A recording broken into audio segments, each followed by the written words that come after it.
An hour is all I'm asking for, just one. The voice was like the sound of stones tumbling in a slow river, rough-edged but with a quiet, persistent momentum. It didn't belong here, in the polished quiet of the Federal Service Animal Retirement Center's reception area.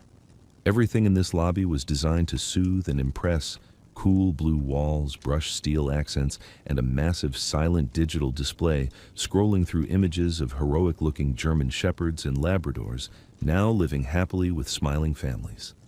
The air smelled faintly of disinfectant and accomplishment. The man's voice, however, smelled of open fields and old barns, of soil and sweat and time. Caden Shaw, the facility's youngest ever director of adoptions, looked up from his tablet, his carefully cultivated expression of compassionate authority momentarily slipping. Before him stood a man who seemed to have wandered in from another century. He was old, maybe 70, with a face mapped by sun and wind. His flannel shirt was worn thin at the elbows, his jeans faded and patched at one knee, and his boots carried a fine layer of pale dust that Caden was sure would leave ghosts on the pristine tile. "Sir, as I've explained," Caden began, his voice smooth and practiced, the tone he used for delivering difficult but necessary news. "Access to the kennels, especially the Tier 1 enclosures, is strictly limited to authorized personnel. It's a matter of safety and protocol." He gestured vaguely towards a laminated policy document on a nearby stand, a silent appeal to the immutable power of bureaucracy. The old man didn't look at it. His eyes, a startlingly clear blue under the shelf of a wrinkled brow, remained fixed on Caden. They weren't pleading or angry. They were simply watching. It was unnerving. Caden was used to emotional responses: tears, frustration, even shouted accusations. This quiet, unwavering focus felt different, like being weighed and measured by a standard he didn't understand. The man's hands rested on the high counter, one over the other. They were large, gnarled with a lifetime of labor, the knuckles thick and scarred, but they lay perfectly still, betraying no impatience. "I understand your protocols, son," the man said, his voice still low and even. "I read them on your website. Section C, paragraph 4, access restricted due to liability and animal stress factors." Caden blinked. He hadn't expected the old farmer to have done research. It slightly threw off his rhythm. "Then you understand why I can't simply let you walk back there. We have procedures. The dog in question, K9 Unit 734, has been deemed difficult." That was the official euphemism. The unofficial one, whispered in the break room, was psychotic. Caden leaned forward, shifting into a more confidential tone, a tactic meant to create a sense of shared gravity. "He's a highly trained asset with significant post-trauma aggression. He's injured 2 handlers. Good men. We can't risk a civilian being exposed to that." The word civilian was deployed with surgical precision, meant to draw a clear line between the man's world of dirt and fences and Caden's world of federal regulations and dangerous specialized animals. The man, Silas, had introduced himself with only a single name, as if it were enough. He seemed not to notice the verbal barrier Caden had erected. "He's not an asset anymore," Silas corrected gently. "He's just a dog who's lost his man. There's a difference." The simplicity of the statement felt like a stone dropped into the placid pool of Caden's professional jargon. It rippled, disturbing the carefully managed surface. Caden sighed, a small puff of air that was meant to convey regret but was mostly just frustration. This was taking too long. He had a donor call in 10 minutes. "Sir, Mr. Blackwood, Silas Blackwood. Mr. Blackwood, I appreciate your concern. Truly, we all do. But the decision has been made. The dog, Ragnar, is not suitable for adoption. The process is now one of managed care until the final disposition." He hated that word, disposition. It was a sterile bandage slapped over a grim reality. But it was the word in the manual. Silas's gaze didn't waver. His posture, Caden noticed for the first time, was exceptionally straight for a man his age. He wasn't leaning on the counter for support, he was simply addressing it. He stood with his feet slightly apart, his weight balanced, a posture of such profound stillness it seemed almost unnatural. It wasn't the tired slump of old age. It was a state of readiness, of absolute economy of motion. His handler was Sergeant Leo Vance, Silas said, the name dropping into the quiet room like a lead weight. I knew his father, made a promise. Caden's frustration curdled into a new kind of discomfort. This was the appeal to emotion he was trained to deflect.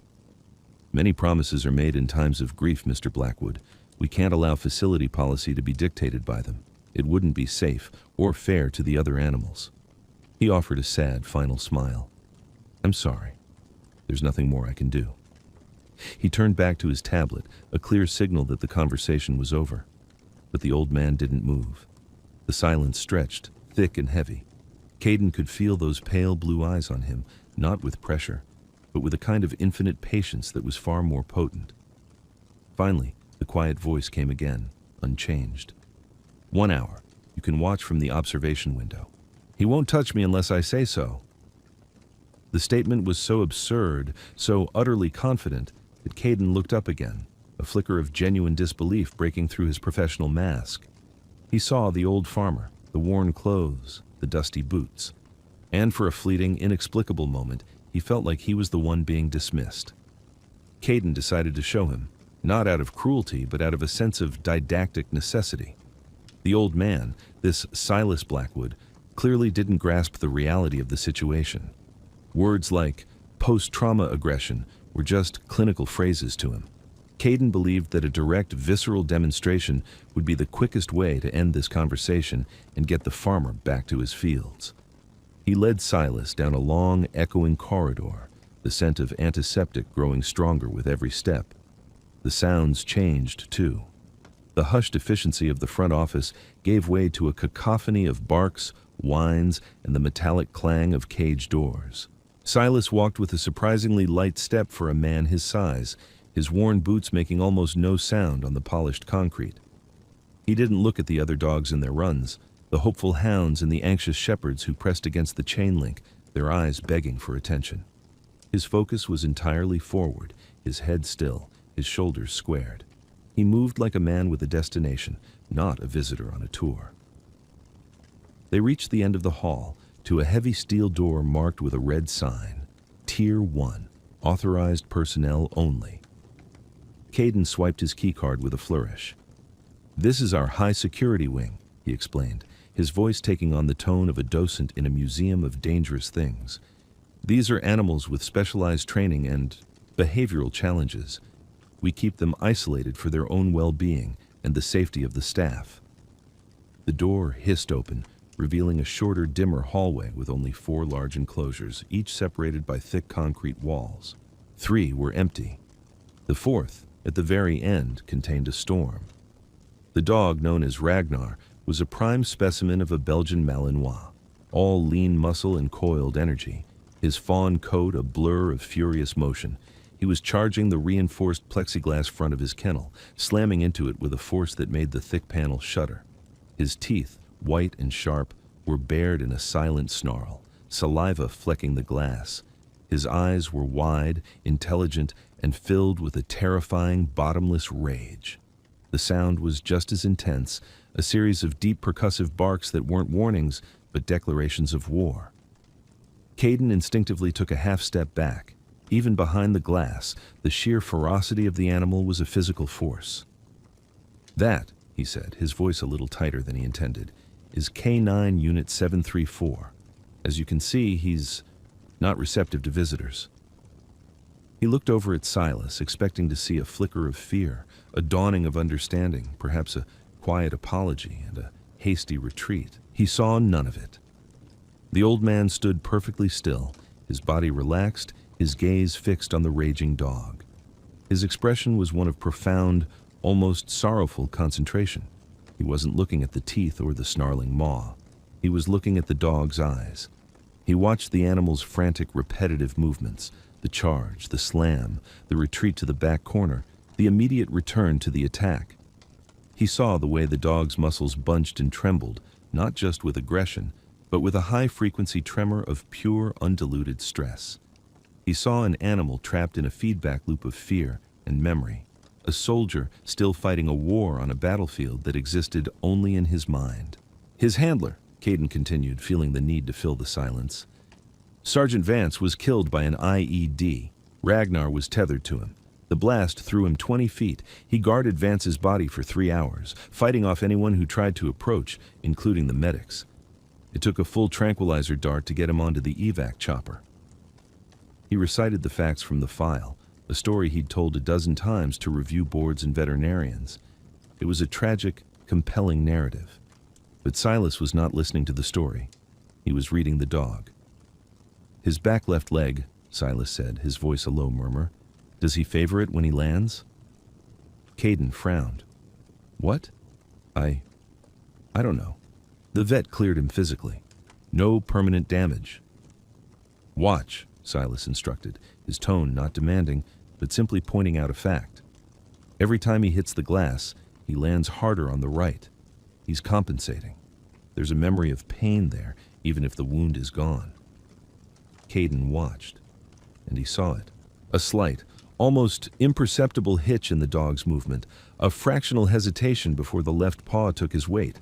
He'd seen this dog dozens of times and never noticed it. The old man had spotted it in less than a minute. That's not what's making him angry, Silas continued, his eyes still locked on Ragnar. That's just the chorus. The song is what he's seeing. He's not looking at us, son. He's looking through us, at something that isn't there anymore. The dog suddenly stopped its assault. It stood panting in the middle of the run, its gaze fixed, its body vibrating like a plucked string. The silence was more menacing than the noise had been. Silas took a slow, deliberate step forward, stopping just outside the yellow safety line painted on the floor. He didn't speak. He just stood there, a quiet, unmovable object meeting an unstoppable force. And in that charged silence, a strange thing happened. The dog's ears, which had been pinned back in aggression, flickered. They swiveled just for a second towards the old man, its head tilted, a minute, almost imperceptible gesture of curiosity that cut through the rage. It was the first sign of anything other than pure fury anyone at the facility had seen in months. Caden felt a chill that had nothing to do with the air-conditioned chill of the corridor. He had intended to show the old farmer a monster, but the farmer, it seemed, was seeing something else entirely. I can't authorize this, Silas. I truly can't. Caden's voice was strained. The brief, almost invisible shift in the dog's demeanor had unsettled him more than the violence. It suggested a language was being spoken that he couldn't hear. My career, not to mention your life, would be on the line. The liability waiver you'd have to sign is 10 pages long and basically says we can hose what's left of you off the floor. They were back in Caden's office. The images of happy dogs on the monitor behind him seemed like a mockery. Silas sat in the visitor's chair, not slumped but occupying it with the same rooted stillness he'd shown in the corridor. He hadn't argued or pleaded. He had simply waited for Caden to finish his litany of regulations and risks. I'll sign it, Silas said. Leo's father asked me to look out for his boy. I couldn't. The boy asked me to look out for his dog. I can. The door opened without a knock. Dr. Anya Sharma, the facility's chief veterinarian, walked in, holding a tablet of her own. She was a woman in her late 40s, with sharp, intelligent eyes that missed nothing and a no-nonsense demeanor that many of the younger staff found intimidating. Caden, however, respected her immensely. She had a background in military veterinary medicine, having done 2 tours in Afghanistan. She was the one who had officially designated Ragnar as non-releasable. Caden, I need you to sign off on the final order for 734, she said, her tone brisk. Then she saw Silas. Her eyes swept over him once, a quick professional assessment. She took in the worn clothes, the farmer's tan, and then her gaze lingered for a moment on his hands, then his posture. A flicker of something unreadable passed through her expression. I apologize. I didn't realize you were with someone. Dr. Sharma, this is Mr. Silas Blackwood, Caden said, a note of exasperation in his voice. He has a personal connection to Ragnar's former handler. He's asking for access to the enclosure. Dr. Sharma's eyebrows rose slightly. She looked from Caden's stressed face to Silas's calm one. Access? Caden, you know the protocol. The animal is dangerously unstable. I'm aware, Caden said, rubbing his temples. I've explained the situation thoroughly. Mr. Blackwood is persistent. Silas turned his head to look at the veterinarian. His gaze was direct and respectful. "Ma'am," he said, the old-fashioned honorific sounding natural and unforced, "I'm not looking to adopt the dog. I'm not looking to fix him. I'm just looking to sit with him for a bit." Dr. Sharma studied him again, this time more intently. She was a woman trained to see past the surface, to diagnose the unseen injury. She looked at the way Silas sat, perfectly balanced, his back not touching the chair. She saw the quiet confidence in his eyes, a look she had seen before, but not in farmers. She'd seen it in grizzled Delta operators and seasoned Marine recon sergeants. It was the look of a man who had absolute domain over himself and his immediate environment. "You've handled working dogs before, Mr. Blackwood?" she asked, her voice neutral. "Here and there," Silas replied, the answer a masterpiece of humble deflection. "He's a special operations multi-purpose canine, Dr. Sharma stated, testing him. Trained in Pashto for auditory commands and a proprietary gestural language for silent operations. His bite and hold protocol is triggered by specific movements, not just general aggression. Stepping into his kennel without knowing those triggers is suicide." She was laying out the technical details, the professional credentials of the dog's lethality, expecting the civilian to be intimidated. Silas simply nodded, his pale blue eyes showing no surprise. "The Naga dialect from the Kunar River Valley, I'd imagine," he said quietly. "They favored it for the Coast Guard's pass operations around 2009, and the hand signals are based on older Israeli systems, but modified for single operator use, less ambiguous than the standard seal set." The room went utterly silent. Caden stared, his mouth slightly agape. He didn't even know what language the dog was trained in. It was a redacted detail in the file he had. Dr.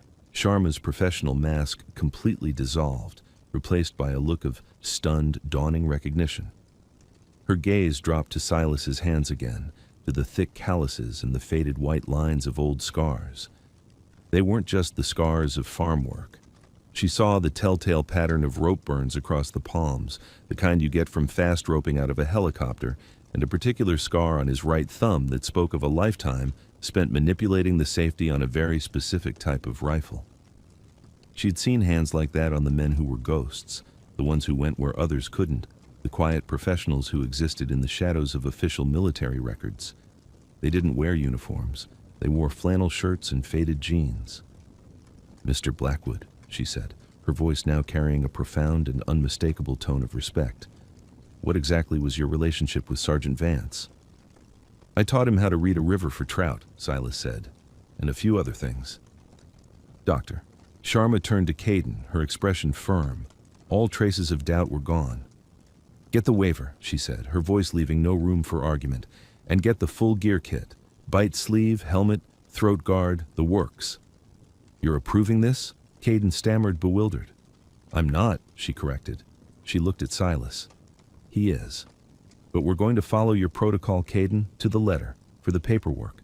Then she lowered her voice, meant only for the director. "And get a camera, record everything, because I think we're about to see something we're not meant to."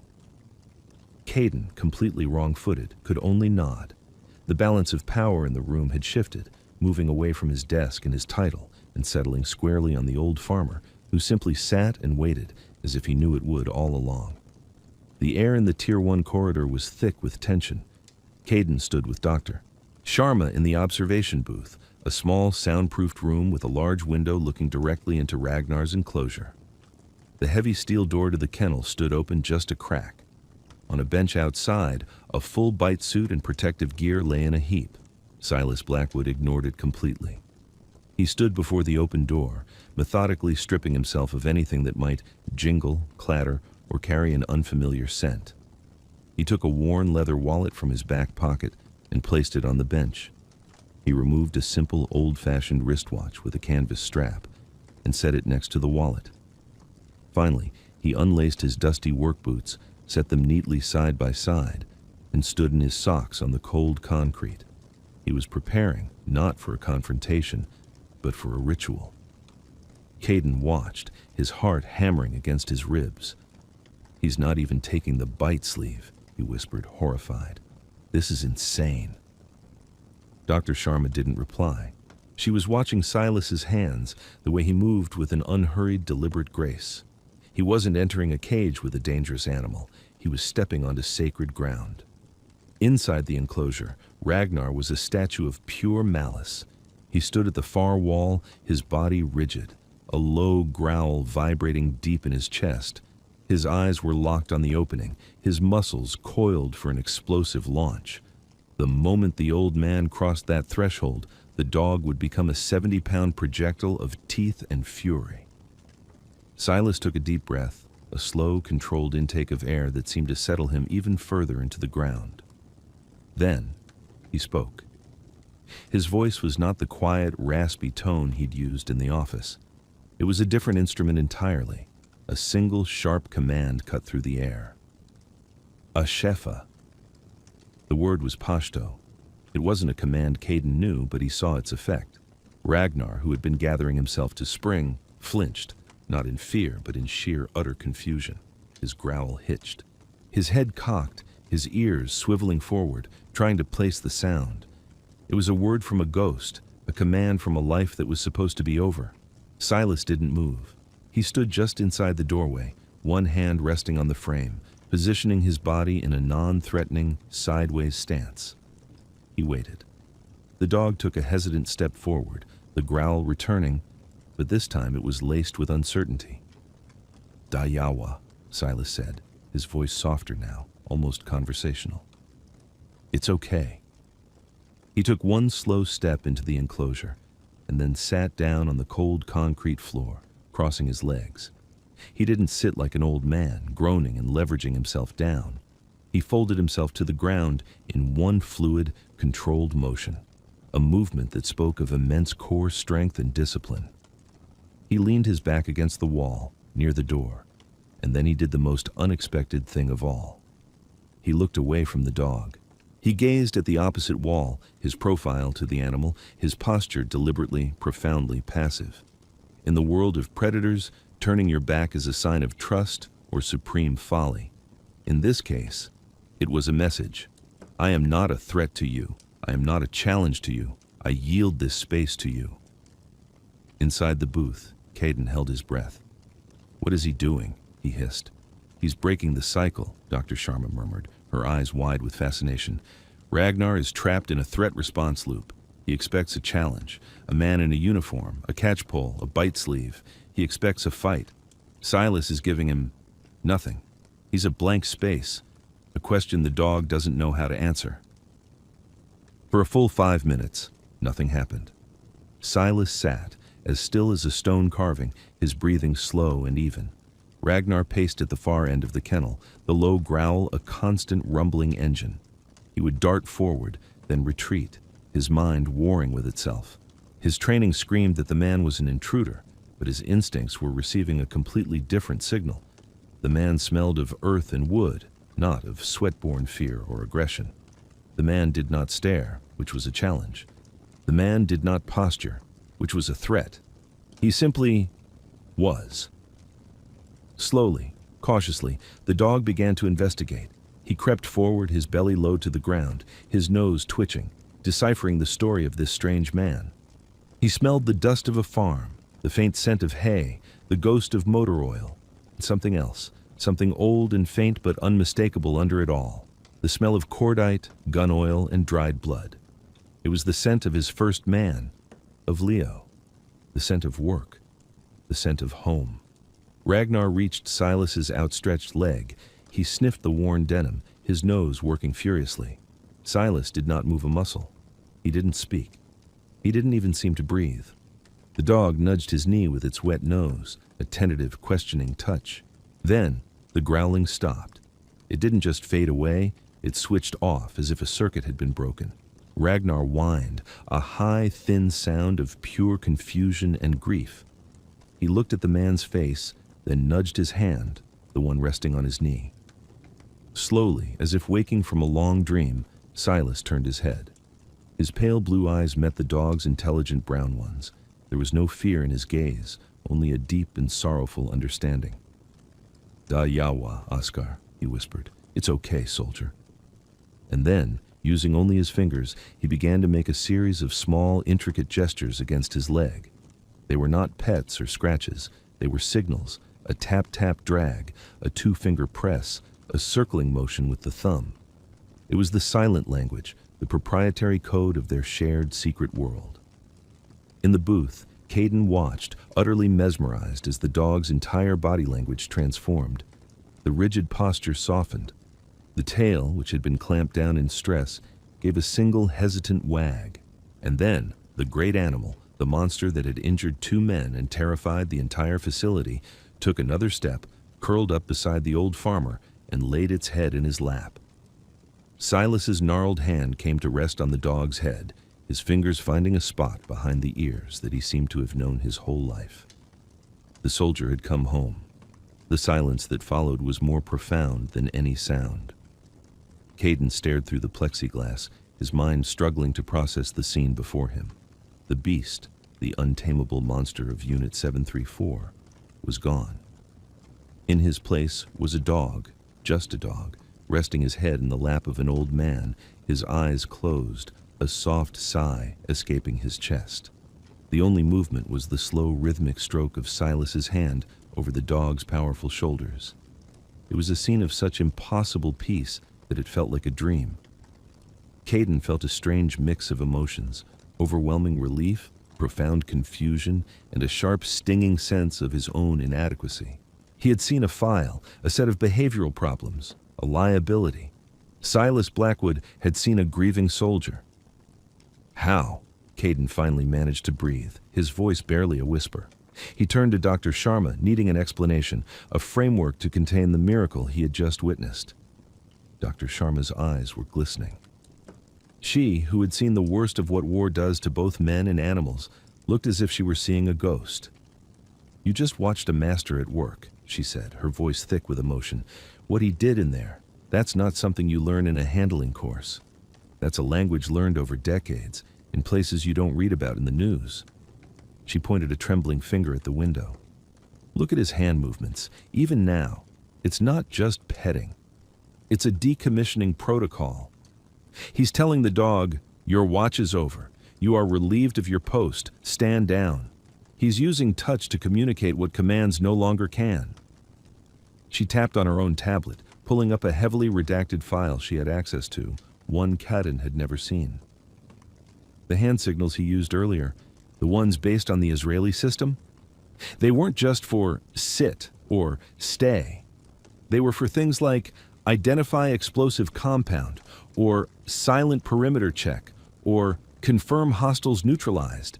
He was checking the dog's operational memory, reestablishing the hierarchy not as a master, but as a ranking operator. Caden's mind reeled. An operator? He's a farmer. He's a farmer now, Doctor, Sharma corrected gently. Men like that, they don't really retire. They just find a different field to plow. I've heard stories, whispers, about a unit that existed in the early days of the war in Afghanistan.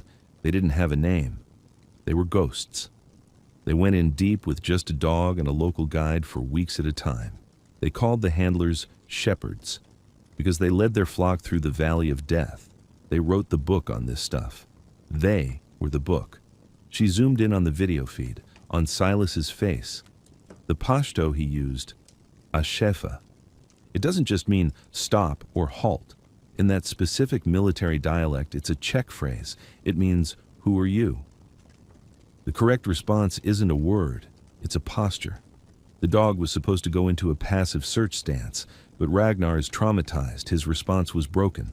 Silas saw that. He didn't punish it. He just moved to a different question. Inside the enclosure, Silas began to speak to the dog, his voice a low, soothing rumble. The words were in English now. "Easy, boy. It's all over now. Leo's gone home. And you're going home too. No more noise. Just the wind in the corn, a good long rest. You've earned it." He was making a promise, man to dog, soldier to soldier. The weight of the dog's head in his lap seemed to be an anchor, holding him to this new, quiet world. After another 10 minutes, Silas looked up directly at the observation window, as if he'd known they were there all along. He gave a slight, almost imperceptible nod. It was time. He gently moved the dog's head off his lap. Ragnar looked up, a flicker of the old anxiety in his eyes. Silas murmured something else, too low for the microphones to catch, and the dog relaxed, remaining where he was. Silas stood up again with that surprising, fluid grace. He walked to the door, stepped out into the corridor, and closed the heavy steel gate behind him with a soft click. Ragnar didn't charge. He didn't even stand up. He just watched the old man go, his tail giving another slow, thoughtful wag. Silas walked back to the bench and calmly put on his boots, tying the laces with practiced efficiency. He picked up his wallet and his watch. He was just Silas Blackwood again, a farmer in dusty boots.